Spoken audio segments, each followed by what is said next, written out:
অঞ্চলে একদিন কর্মসূচিতে দিনহাটা বিধানসভা কেন্দ্রের পূর্ব সাহেবগঞ্জ এলাকায় গিয়ে সাধারণ লোকের সঙ্গে কথা বলার পাশাপাশি ওই এলাকার স্কুল পরিদর্শন করলেন দিনহাটার বিধায়ক তথা উত্তরবঙ্গ উন্নয়ন মন্ত্রী উদয়ন গুহ। মন্ত্রীকে পাশে পেয়ে স্থানীয় বাসিন্দারা এলাকার বিভিন্ন সমস্যা তার সামনে তুলে ধরেন।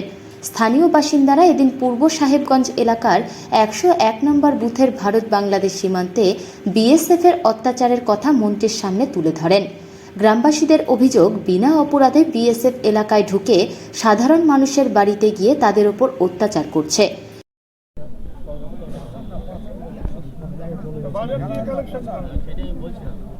তারপরে যে পায়খানাটা যেটা আছে হাটখোলা, যে এত লোকের অ্যারেঞ্জমেন্ট থাকে, সেটা পায়খানা যে করবে সে পায়খানাটাও ঠিক নেই।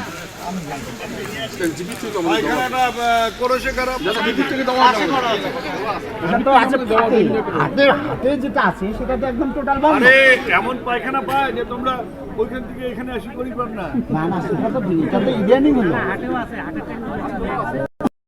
বিধায়ককে জানাইলাম আমাদের এই পূর্ব সাহেবগঞ্জ 101 নং বুথে যে বিএসএফের যে সমস্যার মধ্যে আমরা ভুগছি সে ব্যাপারে গত কয়েক বছর থেকেই তো আমাদের অসুবিধা চলছে, কিন্তু এই 15 দিনের মাথায় বিএসএফ কন্টিনিউ আমাদের 3 জন লোককে বিনা দোষে বাড়ি থেকে উঠাই নিয়ে মাইডাং এবং অত্যাচার করতেছে। একজন তো এখনও পর্যন্ত হসপিটালেই আছে, ঠিক আছে, ওর ট্রিটমেন্ট চলছে। এখন এইখানে আমাদের যে এলাকার যে পঞ্চায়েত আছে, ঠিক আছে, এখন ওনার উপরে আমরা সবাই একদম মুখ করে আছি গ্রামবাসী যে উনি এর কী ব্যবস্থা নেয়, ঠিক আছে। তা এখনও পর্যন্ত সেরকম কোনো ব্যবস্থা নেওয়া হয় নাই। তা আশা করি মনে হয় ব্যবস্থা নেওয়া হবে, সেটা উপর নেতৃত্বের কাছেও জানানো হয়েছে, তারা ওই আশ্বাসই দিচ্ছে, আমরা ওই আশা নিয়ে আপাতত আছি।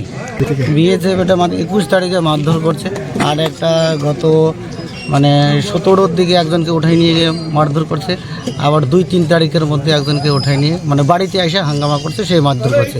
ওখানে শুধু একজনকে না 4-5 জনকে মারছে, আর একজনের হাত পর্যন্ত ইনজুরি হয়ে গেছে, এখনও পর্যন্ত সেই ওই অবস্থায় আছে।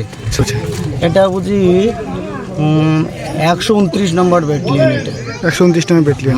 আচ্ছা, যাদেরকে মারধর করছে তাদের নামগুলো কী কী? যারা মারধর করছে তো অনেকে, যারা বিশেষভাবে ক্ষতিগ্রস্ত হয়েছে, একজনের নাম হলো সিরাজুর রহমান, যার হাত ইনজুরি হয়ে গেছে। আর একজনের নাম হলো ভুট্টু শেখ, সে এখনও পর্যন্ত হসপিটালে আছে। আর দিলওয়ার হোসেন, সে আপাতত বাড়িতে, ওকে চিকিৎসা করে আজকে বাড়িতে নিয়ে আসা হলো। কি আপনার নাম কি? আমার নাম হলো আবু সাইদ, আমি এই বুথেরই একজন কর্মী। বাড়ি কোথায়? বাড়ি আমার এই যে 101 নম্বর বুথে।